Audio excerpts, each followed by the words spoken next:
Hello दोस्तों, मैं आशीष कुमार स्वागत करता हूं आपके अपने YouTube channel target Rankwill way to learn में।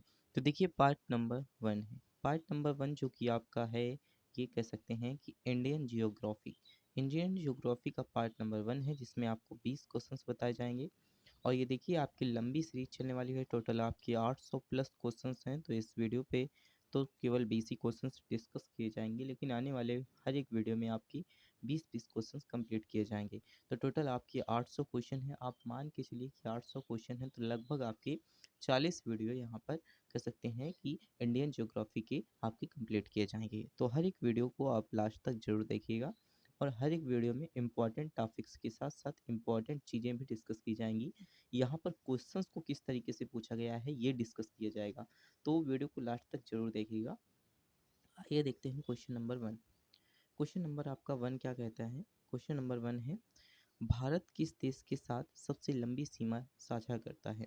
देखिए भारत जो है वो किस देश के साथ, तो बांग्लादेश के साथ सबसे लंबी सीमा रेखा साझा करता है। देखिए भारत 7 पड़ोसी देशों के साथ अपनी सीमा साझा करता है। इसकी कुल लंबाई लगभग 15,106.7 किलोमीटर है। इसमें से बांग्लादेश के साथ सबसे लंबी जो कि स्थलीय सीमा साझा करता है।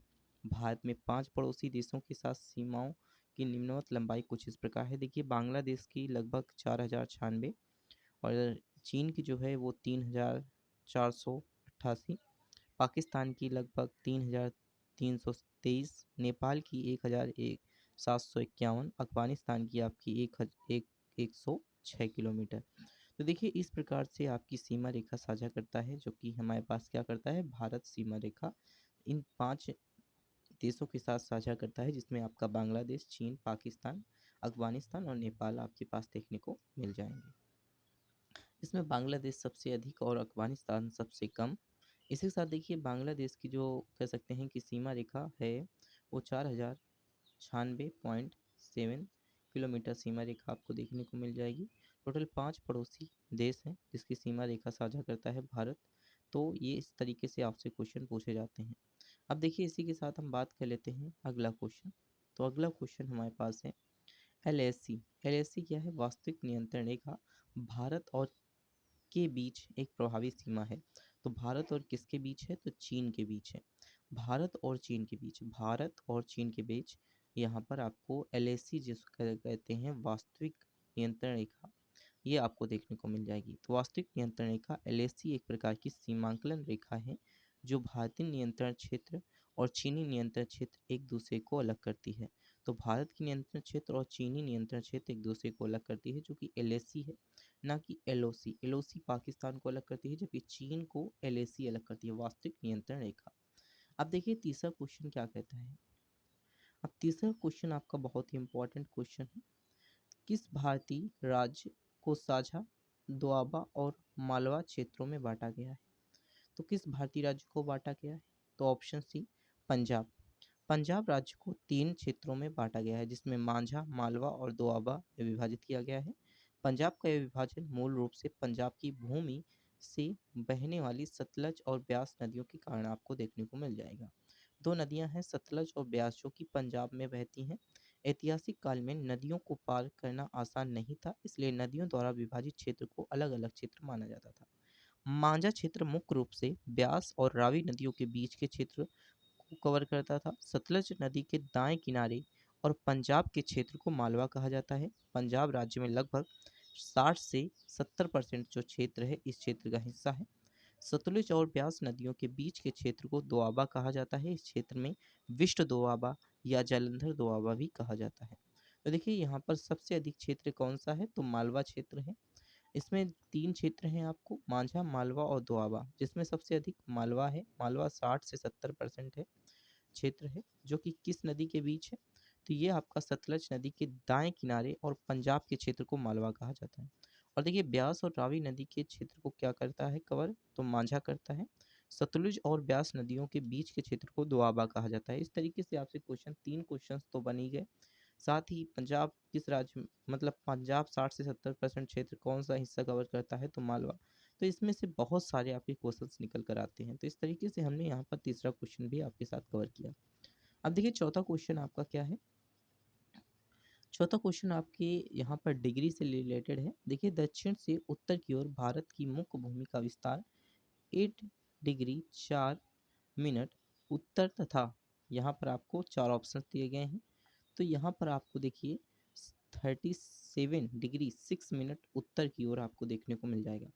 तो ऑप्शन बी आपका राइट आंसर हो जाएगा। भारत का जो मुख्य भूभाग है 8 डिग्री 4 मिनट से लेकर के 37 डिग्री 6 उत्तरी अक्षांश के बीच स्थित है और 68 डिग्री 7 मिनट पूर्व देशांतर से 97 डिग्री 25 मिनट पूर्व देशांतर के मध्य फैला है। भारत का कुल भौगोलिक क्षेत्रफल लगभग आपका 32,87,263 वर्ग किलोमीटर आपको देखने को मिल जाएगा। तो ये बहुत ही बढ़िया आपका ये क्वेश्चन बनता है यहाँ से कि भारत का भौगोलिक क्षेत्रफल कितना है, तो 32,87,263 आपको देखने को मिल जाएगा।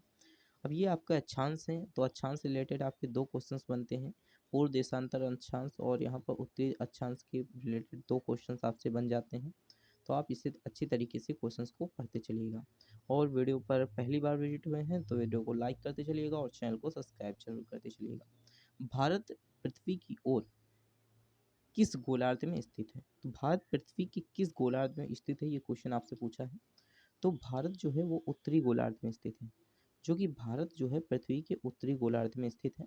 देखिए, भारत अच्छी दृष्टि से पृथ्वी के उत्तरी गोलार्ध तथा देशांतरी दृष्टि से पृथ्वी के पूर्व गोलार्ध में स्थित है। विद्यता है कि 0 डिग्री अक्षांश एवं विषुवत रेखा पृथ्वी को उत्तरी एवं दक्षिणी गोलार्ध एवं 0 देशांतर पृथ्वी को पूर्व एवं पश्चिमी गोलार्ध में विभाजित करती है। तो मतलब यहाँ पर पृथ्वी को 4 भागों में विभाजित किया गया है। पृथ्वी को कितने भागों में? 4 भागों में। जिसमें से आपका जो एक भाग है उत्तरी गोलार्ध और दूसरा भाग है पूर्वी गोलार्ध और तीसरा भाग है विषुवत, जो आपका उत्तरी दक्षिणी गोलार्ध और आपका पश्चिमी गोलार्ध। ये 4 भाग हैं और चारों भागों में 0 देशांतर अर्थात 0 अंश का कोण आपका बनता है। तो इस तरीके से आपसे क्वेश्चन 4 क्वेश्चन यहाँ से बन जाएंगे। तो हर एक क्वेश्चन में आपके क्वेश्चंस बन रहे हैं, तो आप इन्हें अच्छे तरीके से पढ़ते चलिए। अब इसमें से भी ये क्वेश्चन बहुत ही इंपॉर्टेंट है। निम्नलिखित में से अक्षांश नई दिल्ली के अक्षांश का 1 डिग्री के भीतर है, तो किस डिग्री के भीतर है? कितना अक्षांश नई दिल्ली के अक्षांश के 1 डिग्री के भीतर है? तो आपको सी एवरेस्ट पर्वत। तो एवरेस्ट पर्वत जो आपका है नई दिल्ली के अक्षांश के 1 डिग्री के भीतर है। तो देखिए, यहाँ पर स्थल शहर दिए गए हैं, व्यवस्थित अच्छी अक्षांश दिए गए हैं। इसमें आपको ढाका शहर देखने को मिल जाएगा 20, मतलब यहाँ पर 23.8103 डिग्री न्यू, जो कि हम कह सकते हैं नॉर्थ की ओर। इस्लामाबाद शहर जो कि 33.6844 अंश यहाँ पर आपका नॉर्थ की ओर। एवरेस्ट पर्वत जो कि 27.9881 जो कि आपका अंश जो कि नॉर्थ की ओर। नई दिल्ली आपका 28.7041 अंश जो कि नॉर्थ की ओर। अमरनाथ गुफा जो कि 34.70 सॉरी यहाँ पर 2157 डिग्री न्यूटन अर्थात यहाँ पर नॉर्थ की ओर। उपयुक्त में से इस आधार पर स्पष्ट है कि नई दिल्ली की अच्छी व्यवस्थित और एवरेस्ट की अच्छी अवस्थितता का जो अंतर है वो 1 डिग्री है। आप देख सकते हैं एवरेस्ट और नई दिल्ली का जो अंतर है वो आपको 1 डिग्री देखने को मिल जाएगा। तो लगभग 1 डिग्री के अंतराल में आपको देखने को मिल जाएगा। तो इस प्रकार से ऑप्शन सी राइट आंसर हो जाएगा। इस तरीके से क्वेश्चन आपके पूछे जाते हैं। भारत के पश्चिमी बिंदु का नाम बताना है, तो भारत के पश्चिमी बिंदु का नाम आपको बताना है। तो ये हो जाएगा आपका गौर माता। गौर जो हमारे पास है, मोता जो कि भारत के पश्चिमी बिंदु का नाम है। भारत के सबसे उत्तरी बिंदु इंदिराकाल तथा दक्षिणी बिंदु मुख्य भूमि के बृहद निकोबार द्वीप समूह में स्थित इंदिरा पॉइंट है। इसे पहले जो कि हम कह सकते हैं पिगमोलियन पॉइंट भी कहा जाता था, जबकि मुख्य भूमि में दक्षिणतम बिंदु कैप कैमोरिन कन्याकुमारी तमिलनाडु है। भारत के पश्चिमी बिंदु गुजरात राज्य में स्थित गौर मोता अर्थात गुहार मोती है और पूर्वी बिंदु अरुणाचल प्रदेश में स्थित जो कि हमारे पास है किबितु। और नोट यहाँ पर दिया गया है कि भारतीय संघ राज्य का सबसे दक्षिणी बिंदु जो कि इंदिरा बिंदु कहा जाता है सन 2004 में सुनामी लहरों के कारण समुद्र में जलमग्न हो गया। तो ये क्वेश्चन आपसे बहुत बार पूछा गया है कि इंदिरा बिंदु कब आपका बना, देखने को मिला तो 2004 में, जो कि सुनामी लहरों के कारण जलमग्न हो गया था। और ये देखिए कहाँ पर है, तो ये आपका भारत संघ में है। ये दक्षिणी बिंदु है। इसके बाद पूर्वी बिंदु कौन सा है? अरुणाचल प्रदेश। और इसके बाद पश्चिमी बिंदु कौन सा है? गुजरात आपको देखने को मिल जाएगा। और आपका यहाँ पर उत्तरी बिंदु देखने को मिलेगा आपका इंदिराकाल। उत्तरी बिंदु आपका इंदिराकाल देखने को मिलेगा। दक्षिणी बिंदु मुख्य रूप से बेहद निकोबार द्वीप समूह जबकि स्थित इंदिरा पॉइंट है। तो इस तरीके से आपसे 4 क्वेश्चंस तो यहाँ से बन गए कि पूर्वी बिंदु कौन सा है। पूर्वी बिंदु आपका क्या है? तो पूर्वी बिंदु आपका अरुणाचल प्रदेश है। पश्चिमी बिंदु गुजरात आपका गौर मोता जो कि गुहार मोती अरुणाचल प्रदेश के किवोतू। और यहाँ पर उत्तरी बिंदु जो है इंदिरा काल और दक्षिणी बिंदु आपका कह सकते हैं कि इंदिरा पॉइंट है। तो इस तरीके से आपसे 4 क्वेश्चंस यहाँ से बन गए। भारत में जो कि सुदूर पूर्व बिंदु कौन सा है? तो सुदूर पूर्व बिंदु कौन सा है? तो आपको ऑप्शन किवोतू जो कि अरुणाचल प्रदेश में है, किवोतू जो कि यहाँ पर पूर्वी बिंदु है, किवोतू। ये आपसे क्वेश्चन पूछा भी गया है। तो आप इस तरीके से आप चलते चलिए यहाँ पर क्वेश्चन नंबर 9 की तरफ। निम्न में से कौन सा शहर भारत के मुख्य भूभाग में सिंदूर दक्षिणी सिरे से सबसे दूर है? तो आपको बताना है यहाँ पर ऑप्शन सी। ऑप्शन सी जो कि आपका राइट आंसर हो जाएगा। नांदेड़, नांदेड़ जो कि हमारे पास है, नांदेड़ जो कि हमारे पास है शहर जो कि भारत के मुख्य भूभाग के सिंदूर दक्षिणी सिरे से सबसे दूर है। देखिए बेंगलुरु जो है वो कर्नाटक में है। इसी के साथ हमारे पास है कोकोई कलान जो कि तमिलनाडु में है। सिंदूर दक्षिण सिरे में स्थित नज़दीकी शहर है। और देखिए जबकि नंदेल महाराष्ट्र मुख्य भूमि में सिंदूर दक्षिण सिरे के सबसे दूर स्थित है। नंद तट जो कि कारण इस शहर का नाम पड़ा नंदेल पड़ा। यहाँ सिख तीर्थ स्थल भी है। यहीं गुरु गोविंद सिंह का देहांत हुआ था। तो क्वेश्चन आपसे कौन कौन से पूछ सकते हैं कि बेंगलुरु कहाँ पर है कर्नाटक पर, कोकोई कलान कहाँ पर है तमिलनाडु पे। तो इस तरीके से नांदेल कहाँ पर है महाराष्ट्र में। नांदेल को सबसे किससे दूर है? तो दक्षिणी सिरे से। नंद तट के किस कारण से नाम पड़ा? तो नंदेल पड़ा। नंद तट के कारण ही नाम नंदेल पड़ा। ये किसका तीर्थ स्थल है? सिखों का तीर्थ स्थल है। इसमें कहाँ पर किसका देहांत हुआ था? तो गुरु गोविंद सिंह का देहांत हुआ था। इस तरीके से आपसे क्वेश्चन पूछ सकते हैं। बहुत सारे क्वेश्चन यहाँ से बन जाते हैं। इनमें से किस इनमें से किस भारतीय राज्य में सूर्योदय सबसे पहले होता है? देखिए सूर्योदय जो होता है आपका अरुणाचल प्रदेश में आपको देखने को मिल जाएगा।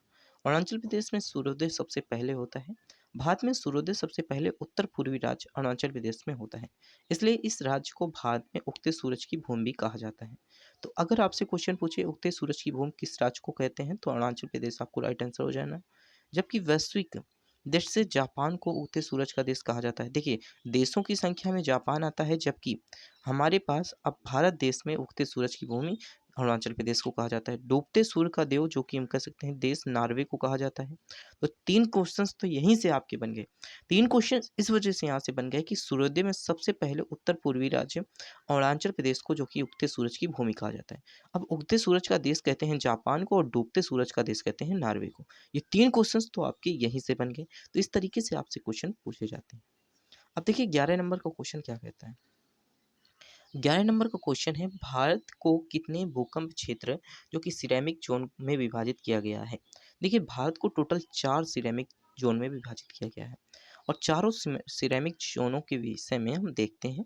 तो देखिए भूकंपी से संबंधित वैज्ञानिक जानकारी अतीत में आए भूकंप और प्लेट विवर्तित व्यवस्था के आधार पर भारत को 4 भूकंपी जोनों अर्थात सेकेंड, थर्ड, फोर्थ, फिफ्थ में विभाजित किया गया है।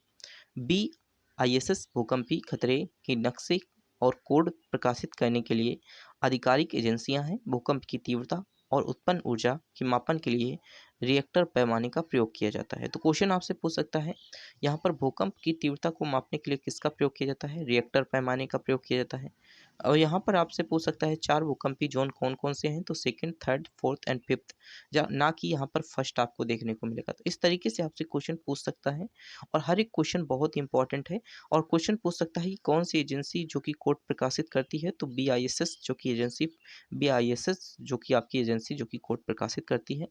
अब देखिए 12 नंबर का क्वेश्चन क्या है? भारतीय मानक समय का जो अंश होता है पूर्व देशांतर के अनुरूप कितना है? तो आपको बताना है 82.5 जो कि हम कह सकते हैं 82.5 अंश जो कि पूर्व देशांतर के अनुरूप है। तो देखिए भारत का मानक समय 82.5 अंश पूर्व देशांतर इसके लगभग मध्य प्रयागराज और नैनी मिर्जापुर से होकर गुजरता है। इसे ग्रीनविच में 5 घंटे 30 मिनट आगे है ग्रीनविच में किसी भी स्थान पर पूर्व और पश्चिम के देशांतर ज्ञात होने से हम अपने मानक समय से अन्य देशों के मानक समय को ज्ञात कर सकते हैं। भारत का मानक यमुनोत्तर ग्रीनविच से 82 डिग्री पूर्व, इसका अर्थ है कि हमारा मानक समय ग्रीनविच मानक समय की 60 जो कि कहते हैं 5.5 घंटे होता है। तो 5.5 घंटे यहाँ पर आपको देखने को मिल जाएगा, अर्थात 5 घंटे 30 मिनट का अंतर होता है आपका। तो इस तरीके से यहाँ पर आपका क्वेश्चन बन जाएगा। इस तरीके से आपसे क्वेश्चन पूछे जाते हैं और क्वेश्चंस का आंसर तो केवल एक ही होता है, लेकिन यहाँ पर एक ही पॉइंट होता है कि इस तरीके से आप ऑप्शन भी लगा देंगे, लेकिन यहाँ पर आपको पॉइंट टू पॉइंट बताया जा रहा है कि पॉइंट कौन कौन से पूछे भी जा सकते हैं। भारत का क्षेत्रफल लगभग कितना है? तो भारत का क्षेत्रफल आपको बताया गया था 3 लाख, यहाँ पर 3.28 जो कि लाख वर्ग किलोमीटर है। तो यहाँ पर देखिए 32,87,263 यहाँ पर वर्ग किलोमीटर आपको देखने को मिल जाएगा। तो भारत का क्षेत्रफल लगभग 3.28 लाख वर्ग किलोमीटर है। भारत एशिया महाद्वीप में स्थित एक प्रायद्वीपीय देश है। जनगणना 2011 के अनुसार भारत की जनसंख्या 1 अरब 21 करोड़ थी। रूस क्षेत्रफल की दृष्टि से विश्व का सबसे बड़ा देश है, जबकि क्षेत्रफल की दृष्टि से भारत विश्व का 7वां स्थान है। भारत उत्तर के दक्षिण में लगभग 3,214 किलोमीटर तथा पूर्व से पश्चिम में लगभग 2,933 किलोमीटर तक फैला है। इस प्रकार भारत की कुल क्षेत्रफल 32,87,263 वर्ग किलोमीटर आपको देखने को मिल जाएगा। तो ये क्वेश्चन बहुत ही इंपॉर्टेंट क्वेश्चन है कि यहाँ पर भारत का क्षेत्रफल 3.28 लाख, इसके साथ ही भारत की 2011 की जनगणना के अनुसार जनसंख्या 1,21 करोड़ 1 अरब 21 करोड़ थी। इसके बाद जो कि क्षेत्रफल की दृष्टि से जो कि कौन सा है, तो रूस देश है।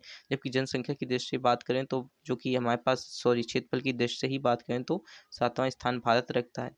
इसके साथ ही उत्तर दक्षिण में लगभग 3,214 किलोमीटर, पूर्व से पश्चिम में 2,933 किलोमीटर वर्ग किलोमीटर यहाँ पर आपको क्षेत्र देखने को मिल जाएगा। इसी प्रकार से कुल क्षेत्रफल 32,87,263 वर्ग किलोमीटर। तो इस तरीके से आपसे क्वेश्चन पूछे जाते हैं। किस क्षेत्र के संदर्भ में विश्व का सबसे बड़े क्षेत्रों में भारत किस स्थान पर है? तो 7वें स्थान पर है। तो देखिए ये क्वेश्चन आपसे पूछा गया है। इस तरीके से आपसे क्वेश्चन पूछे जाते हैं। भारत के उत्तर में स्थित कौन सा है? भारत के उत्तर में क्या स्थित है? तो आपको बताना है भूमध्य रेखा। उत्तर उत्तर उत्तर से आपका क्या हो जाएगा? भूमध्य रेखा। भूमध्य रेखा। कर्क रेखा कहाँ पर है? तो दक्षिण में। देखिए भारत भूमध्य रेखा उत्तर में 8 डिग्री 4 मिनट से लेकर 37 डिग्री 6 उत्तरी अक्षांश और 68 डिग्री 7 मिनट से लेकर 97 डिग्री 25 पूर्व देशांतर में स्थित है। वैधता है कि भूमध्य रेखा या विषुवत रेखा पृथ्वी की सतह पर उत्तरी ध्रुव एवं दक्षिणी ध्रुव के समान दूरी पर स्थित एक काल्पनिक रेखा है। यह पृथ्वी को 2 गोलार्धों उत्तर एवं दक्षिण में विभाजित करती है। तो इस तरीके से आपसे क्वेश्चन पूछे जाते हैं। बहुत ही इंपॉर्टेंट क्वेश्चन है। अब देखिए हमारे पास एक और क्वेश्चन है। ये बहुत ही इंपॉर्टेंट क्वेश्चन है। भारतीय मानक समय की गणना घर से की जाती है कि किसके आधार पर की जाती है? तो मिर्ज़ापुर के जो हमारे पास है, मिर्ज़ापुर के मानक समय के आधार पर की जाती है। जो कि भारत की जो घड़ियाँ हैं वो मिर्ज़ापुर के मानक समय के आधार पर चलती हैं। तो भारत की मानक समय प्रयागराज के नैनी क्षेत्र में मिर्ज़ापुर के निकट से गुजरता है। यह 82.5 डिग्री देशांतर में स्थित है। भारतीय मानक समय यमुनोत्तर उत्तर प्रदेश, मध्य प्रदेश, छत्तीसगढ़, ओडिशा एवं आंध्र प्रदेश से गुजरती है। भारत में सीमावर्ती देश कौन कौन से हैं? तो आपके यहाँ पर सीमावर्ती देश उत्तर प्रदेश, मध्य प्रदेश, छत्तीसगढ़, उड़ीसा, आंध्र प्रदेश से गुजरती है। तो इस तरीके से आपसे क्वेश्चन पूछे जाते हैं। अब देखिए यहाँ पर 17 नंबर का क्वेश्चन क्या कहता है? 17 नंबर का जो क्वेश्चन है, भारत के कितने राज्य और केंद्र शासित प्रदेश उत्तरी प्रदेश की सीमावर्ती हैं? तो देखिए उत्तर प्रदेश की सीमावर्ती है, मतलब उत्तर प्रदेश से आपस में जो मिलते हैं कौन कौन से हैं? तो टोटल 9 आपके यहाँ पर राज्य एवं केंद्र शासित प्रदेश हैं। देखिए उत्तर प्रदेश की सीमाएं केंद्र शासित प्रदेश दिल्ली सहित कुल 9 राज्यों से मिलती हैं। जो राज्य निम्नलिखित हैं: उत्तराखंड, हिमाचल प्रदेश, हरियाणा, राजस्थान, मध्य प्रदेश, छत्तीसगढ़, झारखंड, बिहार। टोटल कितने आपके हो गए? 8 राज्य हो गए और एक केंद्र शासित प्रदेश जो कि आपका दिल्ली हो गया। उत्तर प्रदेश की सबसे लंबी सीमा रेखा मध्य प्रदेश से और न्यूनतम सीमा रेखा हिमाचल प्रदेश से लगाती है। सर्वाधिक राज्यों को स्पर्श करने वाला उत्तर प्रदेश का एकमात्र जिला जो कि सोनभद्र है, जो कि मध्य प्रदेश, छत्तीसगढ़, झारखंड और बिहार को स्पर्श करता हुआ देखने को मिल जाएगा। तो इस तरीके से आपसे क्वेश्चन पूछे जाते हैं। अब देखिए ये क्वेश्चन भी आपसे पूछा गया है और ये क्वेश्चन बहुत ही इंपॉर्टेंट है। LAC वास्तविक नियंत्रण रेखा भारत और के बीच प्रभावी सीमा है, तो आपको यहाँ पर चीन राइट आंसर लगाना होगा। लेकिन हम बात कर लेते हैं कि यहाँ पर भारत और पड़ोसी देशों के साथ लगने वाली अंतर्राष्ट्रीय सीमा के नाम और किसके साथ लग रहे हैं ये भी डिस्कस करते हैं। देखिए, man of actual control Bharat और चीन के बीच, मैकमोहन रेखा भारत और चीन के बीच, और हमारे पास है वास्तविक नियंत्रण रेखा भारत और चीन के बीच। यहाँ पर डूरंड रेखा जो कि पाकिस्तान, वर्तमान में अफगानिस्तान, यहाँ पर पाकिस्तान में और अफगानिस्तान के बीच डूरंड रेखा, रेड क्लिफ रेखा जो कि भारत और पाकिस्तान के बीच, शून्य रेखा त्रिपुरा और बांग्लादेश के बीच। तो इस तरीके से आपसे क्वेश्चन पूछे जाते हैं। देखिए, इससे कितने क्वेश्चंस आपके कवर हो गए, 1 2 3 4 5 6, 6 क्वेश्चंस आपके साथ कवर किए। तो इस तरीके से बहुत ही इंपॉर्टेंट क्वेश्चन है, बहुत ही ज़्यादा पूछे जाते हैं एग्जाम में, तो आप इन्हें अच्छी तरीके से समझते चलिएगा। अब देखिए 19 नंबर का क्वेश्चन है, बहुत ही इंपॉर्टेंट है। निम्नलिखित में से कौन सा देश क्षेत्रफल की दृष्टि से भारत का सबसे छोटा जो कि पड़ोसी देश है? तो आपको क्षेत्रफल की दृष्टि से छोटा पड़ोसी देश बताना है, तो आपको मालदीव देखने को मिल जाएगा। भारत का क्षेत्रफल की दृष्टि से सबसे छोटा पड़ोसी देश है। देखिए, मालदीव भारत का सबसे छोटा पड़ोसी देश है। मालदीव भारत के दक्षिण पश्चिम में स्थित एक द्वीपीय राष्ट्र है, जिसे आधिकारिक रूप से जो कि रिपब्लिक ऑफ मालदीव कहा जाता है। मालदीव की राजधानी मालवे है। यह केवल 298 वर्ग किलोमीटर क्षेत्र में फैला हुआ है। तो ये सबसे छोटा जो कि आपका कह सकते हैं कि देश से भारत का सबसे छोटा पड़ोसी देश है। भारत का सबसे छोटा पड़ोसी देश आता है तो आपके दिमाग में सिक्किम, सॉरी श्रीलंका, ये क्वेश्चंस आपके दिमाग में आते हैं, नेपाल, भूटान। लेकिन सबसे छोटा पड़ोसी देश की बात करें तो हमारे पास मालदीव देखने को मिलता है। तो ये क्वेश्चंस में आपके ऑप्शंस भी दिए होंगे, नेपाल, बांग्लादेश, अफगानिस्तान, लेकिन आपको राइट आंसर मालदीव भी लगाना होगा। तो ये क्वेश्चंस बहुत ही इंपॉर्टेंट है और इसमें बहुत सारे डाउट रहते हैं, तो ये क्वेश्चंस आप इसे अच्छी तरीके से नोट अप करते चलिए। अब देखिए 20 नंबर का क्वेश्चन क्या कहता है। 20 नंबर का क्वेश्चन आपका कहता है, निम्न में से किस भारतीय राज्य की सीमा नेपाल से नहीं लगती? नेपाल से किस राज्य की सीमा नहीं लगती आपको देखना है। तो देखिए, यहाँ पर उत्तर प्रदेश की लगती है, पश्चिम बंगाल की लगती है, उत्तराखंड की लगती है, असम की नहीं लगती। देखिए, भारतीय राज्य असम की सीमा नेपाल से देश से दूर देश में नहीं लगती। नेपाल देश की सीमा को स्पष्ट करने वाले भारतीय राज्य क्रमशः उत्तराखंड, उत्तर प्रदेश, बिहार, पश्चिम बंगाल और सिक्किम है। भारत नेपाल के साथ लगभग 1771 किलोमीटर लंबी सीमा को साझा करता है, तो मतलब पूरी सीमा को साझा करता है। इस तरीके से यहाँ पर ये क्वेश्चन पूछा जाता है, बहुत ही इंपॉर्टेंट क्वेश्चन है। अब इसमें से देखिए, अब ये पार्ट नंबर 2 है आपका, पार्ट नंबर 2 हम अगले वीडियो पर कवर करेंगे। तो अगले वीडियो पर पार्ट नंबर 2 आएगा, जिसमें आपके 20 क्वेश्चन होंगे, इसी तरीके के क्वेश्चन उसमें भी होंगे और हर एक एग्जाम के लिए इंपॉर्टेंट क्वेश्चन होंगे। तो उन क्वेश्चन को भी यहाँ पर कवर जरूर कीजिएगा। और ये सीरीज आपकी 40 प्लस आपकी वीडियो यहाँ पर कह सकते हैं कि इंडियन ज्योग्राफी के चलने वाले हैं, और यहाँ पर कह सकते हैं कि आपकी जो इकोनॉमिक्स के क्वेश्चंस हैं ये भी चल रहे हैं। तो इस तरीके से हम 20-20 क्वेश्चंस को कवर करते चलेंगे, ताकि आपके ऊपर ज़्यादा लोड भी ना पड़े और आप क्वेश्चंस को अच्छी तरीके से समझते चलें। तो इस तरीके से यहाँ पर इस वीडियो पर इतना ही, इजाज़त लेते हैं। अगले वीडियो पर हम अगले क्वेश्चंस को लेकर के आपके सामने डिस्कस करेंगे। Thanks for watching this video.